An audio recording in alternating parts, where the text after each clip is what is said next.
Hello. Welcome to ActionNET tutorial provided by Spin. In today's video, you will learn about communication protocols.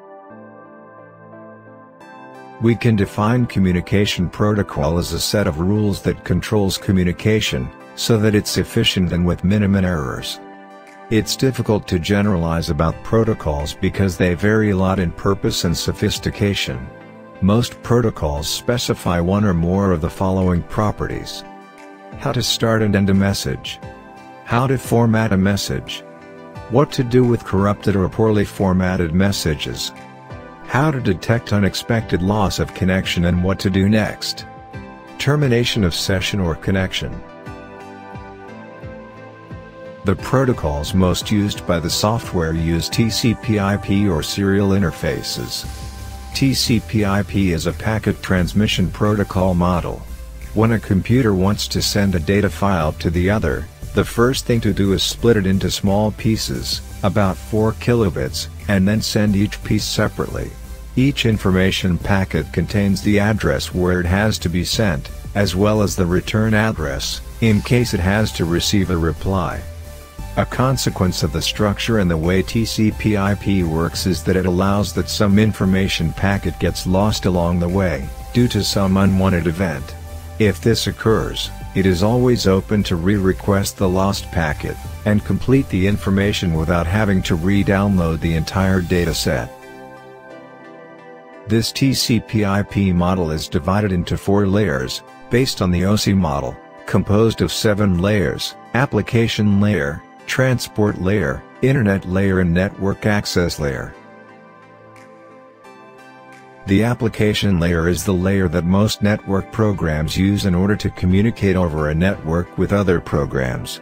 Processes that run on this layer are application specific. The data is passed from the network program, in the format used internally by that application, and is encoded within the standard of a protocol.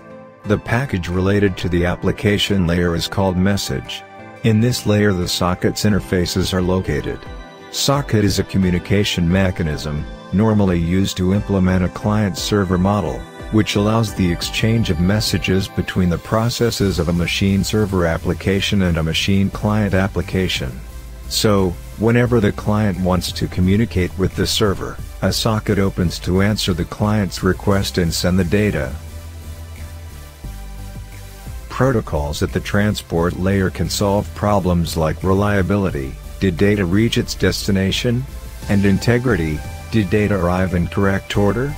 It's also responsible for taking the data sent by the application layer, dividing this data into packets in order to send it to the lower layer, the internet layer. 2 transport layer protocols are TCP and UDP. TCP is a trusted connection-oriented transport mechanism that provides a reliable stream of bytes, thus ensuring that the data arrives intact, undamaged and in order. TCP tries to continuously measure how charged the network is and slows down its sending rate to avoid overhead.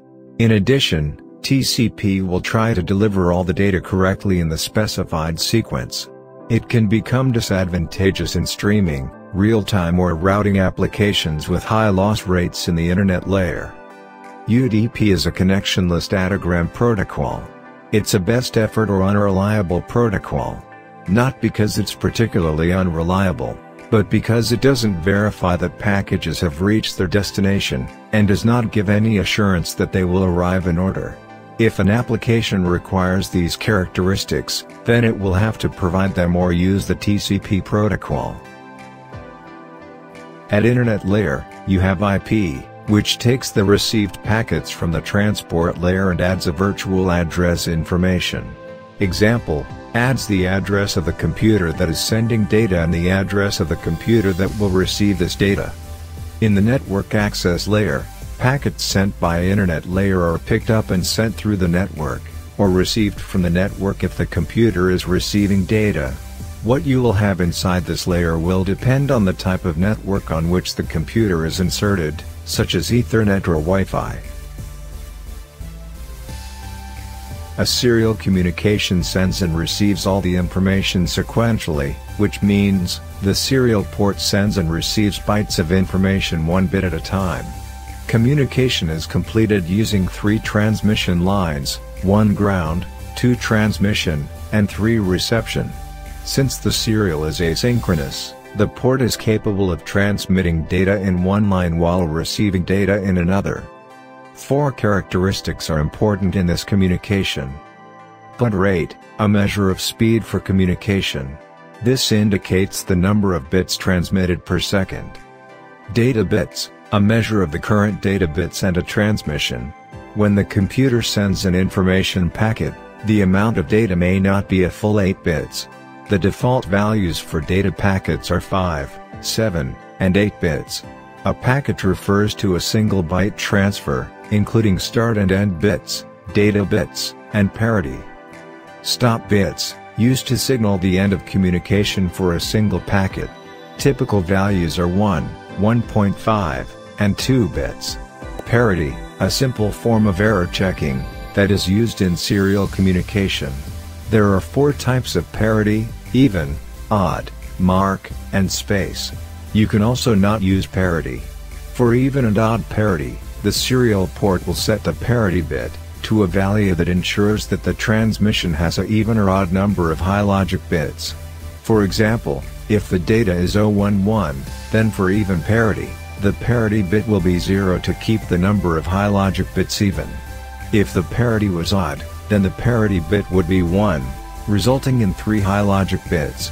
Mark and spaced parities don't actually check the data bits, but simply set the high parity bit for mark parity, or low for space parity. Then, in these communications, there is the model of master and slave or server and client, who are the participants of the communication. The master and slave model is that each slave and network has a single address that is assigned, and when the master requests data, the first byte of the message contains the address of the slave. In this way, each slave knows if they will or won't ignore the message. In other words, he knows if the message is for him, or not. The server and client model is a distributed application framework that distributes the tasks and workloads between the providers of a resource or service, designated as servers, and the service requesters, designated as clients. A server is a host that is running one or more services or programs that share resources with clients. A client doesn't share any of its resources, but requests a content or function from the server. Clients initiate communication sessions with servers waiting for incoming requests. In Edit menu, Devices submenu, there are tabs that allow the creation and modification of data communication facilities between ActionNET and external equipment. In this area there are tabs for editing, channels, nodes, points, and access types.